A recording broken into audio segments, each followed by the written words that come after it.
નમસ્કાર દર્શક મિત્રો, જનરપન ન્યૂઝમાં આપનું સ્વાગત છે। હું છું આપણો મિત્ર કંચન પરમાર। આવો સાંભળીએ આજના મુખ્ય સમાચાર। ખુલ્લી ચેમ્બરો શહેર માટે જોખમરૂપ। મહાનગરપાલિકાની પ્રી મોન્સૂન કામગીરી પર ફરી ઉઠ્યા સવાલ। સ્કૂલ નજીક ખુલ્લી ચેમ્બરો બાળકો માટે પણ બની શકે છે જીવલેણ। વડોદરા મહાનગરપાલિકાની વધુ એક ગંભીર બેદરકારી કારેલીબાગ વિસ્તારમાં સામે આવી છે, જ્યાં ખાનગી સ્કૂલ નજીક આવેલી ખુલ્લી વરસાદી ચેમ્બરમાં એક ગાય પડી જતા ફાયર બ્રિગેડના જવાનો દ્વારા તાત્કાલિક રેસ્ક્યુ કરી તેનો જીવ બચાવવામાં આવ્યો હતો। ઘટનાએ ફરી એકવાર શહેરમાં ખુલ્લી ચેમ્બરોના પ્રશ્નને ચર્ચાના કેન્દ્રમાં લાવ્યો છે।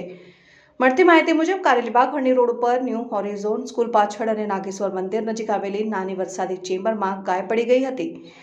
ઘટનાની જાણ થતાં ફાયર બ્રિગેડની ટીમ તાત્કાલિક સ્થળ ઉપર પહોંચીને સલામત રીતે ગાયને બહાર કાઢી હતી।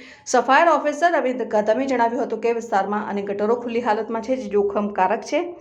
અગાઉ પણ આવી જ ઘટનામાં ગર્ભવતી ગાયનું મોત થયાનું સામે આવ્યું હતું। સ્કૂલના ગ્રાઉન્ડ નજીક ખુલ્લી ચેમ્બરો હોવાને કારણે બાળકો માટે પણ ગંભીર અકસ્માતની શક્યતા ઊભી થઈ રહી છે। ફાયર બ્રિગેડ દ્વારા તંત્રને તાત્કાલિક ચેમ્બરો બંધ કરવાની સૂચના આપવામાં આવી છે।